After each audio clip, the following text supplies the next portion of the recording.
Ya, terima kasih Bu Siwi.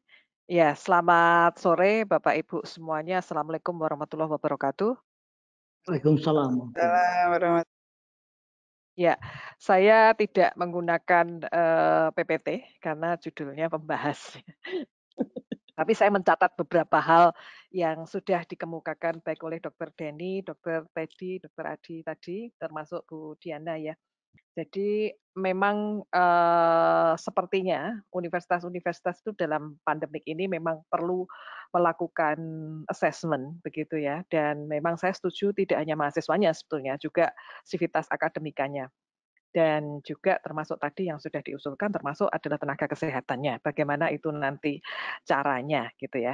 Jadi mungkin saya bisa cerita sedikit Health Promoting University yang ada di Universitas Gadjah Mada. Tadinya itu memang ini inisiasinya ini adalah karena UGM termasuk salah satu anggota dari Asian University Network, di mana di dalam Asian University Network itu mulai tahun 2014 ada divisi untuk promosi kesehatan.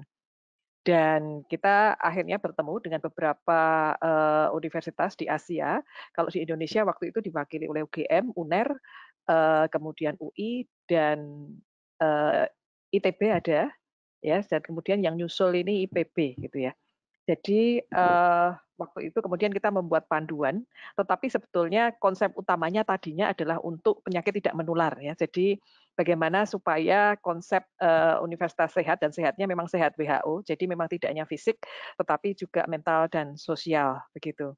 Nah, di UGM sendiri kita sudah mulai sejak tahun lalu deklarasinya, tetapi dari Fakultas Kedokteran waktu itu Bu Dekan memang meminta pada saya, yang saya kebetulan mewakili UGM untuk pertemuan di AUN itu, eee, dicoba dulu di fakultas gitu ya. Jadi kami sudah mempunyai Posbindu yang ada di fakultas ya, jadi pos pembinaan terpadu yang untuk tadinya tadi saya sudah bilang untuk PTM ya. Jadi kita belum sampai pada waktu itu untuk penyakit menular, meskipun kesehatan lingkungan, artinya, lingkungan yang bersih, lingkungan kemudian nanti makan, di dalam makan itu, jadi konsep makan sehat itu termasuk kantinnya juga harus lingkungannya bersih dan sehat, itu juga masuk di situ. Nah, mental health juga termasuk di situ termasuk, tidak boleh ada harassment, bullying, dan sebagainya. Jadi konsepnya kalau kita dari Universitas Gadjah Mada ada beberapa topik yang dibicarakan di tingkat Asia, tapi kami memilih 7. Yang pertama adalah kesehatan mental, kemudian, kemelekan kesehatan, health literasi, kemudian aktivitas fisik, kemudian lingkungan yang bersih dan hijau dan juga friendly terhadap orang cacat, kemudian, zero tolerance pada tobacco, drug dan alkohol, kemudian gambling termasuk safety driving, kemudian zero tolerance terhadap harassment, bullying, dan violence. Ya, kemudian, ya 1, 2, 3, 4 ya, ada kurang 1, oh makan, pola makan yang itu kita membuat supaya kantin-kantin itu memang bisa menyediakan makanan yang sehat. Nah, sebetulnya yang mental health itu punya rencana tahun ini adalah untuk, membuat kita juga akan memasukkan assessment perilaku sehat itu di sistemnya universitas, sehingga kita bisa memantau, semua sivitas akademika karena semuanya masuk di situ kan kita harus memasukkan penilaian untuk penilaian kinerja ya.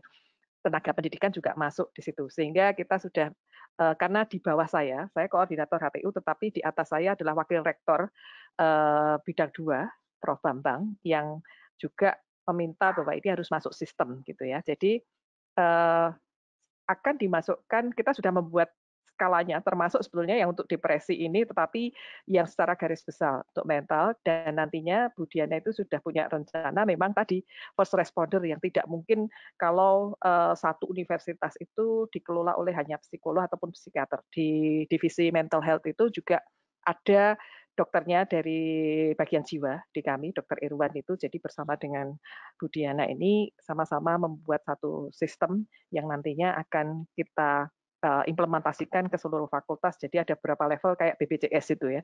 Jadi pertama kali adalah first responder, kemudian nanti ini kita akan mengelola DPA ya. Jadi ini tadi kalau saya juga membahas apa yang sudah dipresentasikan oleh Dokter Denny tadi ya. Saya kira kalau kita sudah tahu, ini seperti apa yang sudah dilakukan. Jadi Universitas Gadjah Mada kemarin karena ada COVID ini, kemudian di bidang akademiknya, jadi wakil rektor yang satunya, itu juga kemudian membuat survei, dan ini menghubungi Bu Diana, sehingga menyebarkan kuesioner ke seluruh mahasiswa, dan kita ada 4 ribuan kalau nggak salah yang mengisi, dan itu membutuhkan ada yang harus di-trace begitu ya. Nah, ini kesulitan kita waktu itu, kita sampai diskusi ya, karena mahasiswa sesudah diketahui ini kan harus di-trace. Akhirnya kita menggunakan ya email ya, tetapi ini juga kuatkan dengan wakil dekan satu. Saya minta, kebetulan wakil dekannya satu FK itu saya mengenal baik ya. Jadi saya minta tolong, karena mereka punya WA grup antar BD1, supaya bagaimana mengelola dosen pembimbing akademik ini untuk mengejar. Jadi data itu juga akhirnya kita berikan ya, supaya mereka bisa, karena yang di email ini ternyata yang respon pada call center. Jadi kita memberikan email itu dengan adanya dengan memberikan informasi call center, tapi ternyata yang menghubungi itu belum banyak gitu ya. Jadi apakah mereka sebetulnya ngisinya itu benar-benar ngisi, atau mereka sebetulnya pas ngisi memang pas butuh, pas state-nya itu memang state lagi tadi yang seperti dikatakan Bu Diana, mungkin ini karena pandemi ya, tapi begitu mereka sudah ditawarkan dengan layanan, mereka belum respon gitu ya. Tapi kan ini tidak bisa dibiarkan, karena harus dilacak. Jadi ini mungkin sesudah kita survei, makanya yang memang dipikirkan tadi juga rekomendasinya adalah, saya setuju bahwa ini tracing-nya, dan kemudian dilihat penyebabnya apa gitu ya, karena saya kira hampir semua universitas juga sudah mulai mendata mahasiswanya, terutama tadi kalau masalah ekonomi, kemudian pulsa gitu ya. Beberapa waktu yang lalu, 2 hari yang lalu, kita ada pertemuan untuk kampus sehat ini, di ada seminar webinar juga, dan sudah ada beberapa universitas yang sudah tadi memberikan pulsa, memberikan logistik dengan mendata mahasiswanya kan.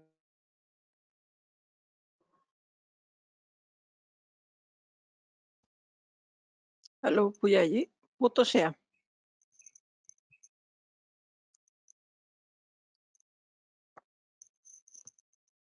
Bu Yayi, putus Bu Yayi.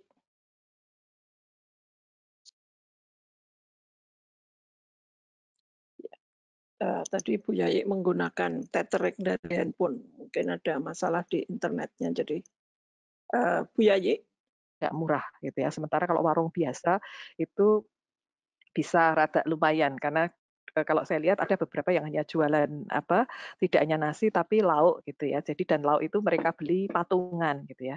Jadi satu lauk untuk beberapa orang gitu. Nah, kalau warungnya yang itu tutup kan harus individual, kecuali ya memang bantingan juga gitu ya. Dan kemudian sesudah tracing-nya ini juga memang bagaimana peran fakultas dan peran universitas ya. Jadi untuk bisa membuat tadi intervensi psikososialnya gitu ya. Jadi ini yang bisa dilakukan, dan memang kita juga membuka kerelawanan. Tadi yang disebutkan oleh Bu Diana tadi, kerelawanannya itu kita bikin, memang ada beberapa orang yang waktu itu kita umumkan dan yang mendaftar cukup banyak ya, 600. Ada alumni, ada mahasiswa ya, yang akhirnya bisa kita bagi-bagi yang punya latar belakang kesehatan. Ini untuk call center yang memang membutuhkan informasi, meskipun nanti ini juga dilanjutkan pada yang lain gitu ya.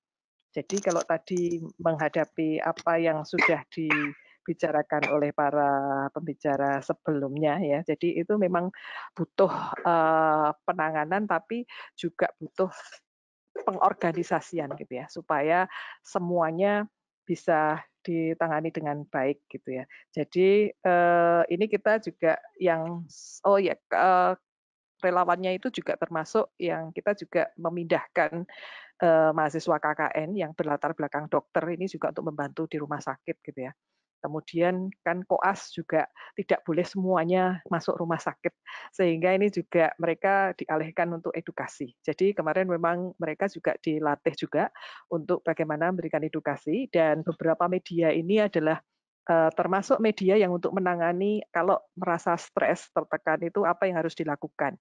Itu kami sudah membuat medianya, dan ini memang gabungan antara timnya Health Promoting University dengan timnya Pusat Kedokteran Tropis. Kita kerjasama dengan Fakultas Sosial, jadi Visipol itu punya tim yang menganalisis apa saja yang ada di sosial media. Gitu ya. Jadi di situ dianalisis, kemudian masyarakat itu butuh apa, mahasiswa itu butuh informasi apa dan mereka yang bingung apa dan itu digodok oleh satu tim. Tetapi nanti kalau butuh ahli, jadi misalnya tentang disinfektan, itu ya kita konsul ya. Oh ini tentang psikologi gitu ya, kita konsul sehingga media yang kita sampaikan itu pas gitu ya. Dan kemudian ini yang kita mintakan pada relawan-relawan ini dan ini memang kerelawanan ini dalam rangka juga untuk membuat mahasiswa itu juga tidak hanya bengong di rumah tadi yang kita bisa memahami kalau 2 kali 3 ruangan kos-kosannya itu pasti sangat boring gitu ya. Jadi saya kira itu apa yang sudah dipresentasikan tadi. Jadi satu kalau saya adalah bahwa kita apresiasi semua yang sudah dilakukan assessment ini dan kemudian yang penting nanti adalah juga tracing-nya, kemudian pengorganisasian bagaimana kita bisa tadi triasenya ya. Sebenarnya mahasiswa ini butuh apa gitu ya.